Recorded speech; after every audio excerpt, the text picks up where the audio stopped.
সাত সকালে লোকালয়ে চলে এলো দুটি চিতল হরিণ। এই ঘটনায় চাঞ্চল্য ছড়িয়েছে গোটা এলাকায়। ঘটনাটি ঘটেছে শুক্রবার সকালে চিনচুলা চা বাগান এলাকায়।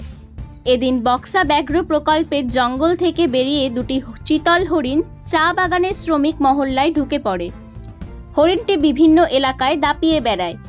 পরবর্তীতে এলাকার বাসিন্দারা মিলে হরিণ দুটিকে ধরে ফেলে এবং খবর দেয় বন দফতরে। খবর পেয়ে ঘটনাস্থলে পৌঁছে দুটি হরিণকে উদ্ধার করে বক্সা ব্যাঘ্র প্রকল্পের পানা মোবাইল রেঞ্জের বনকর্মী ও অধিকারীরা।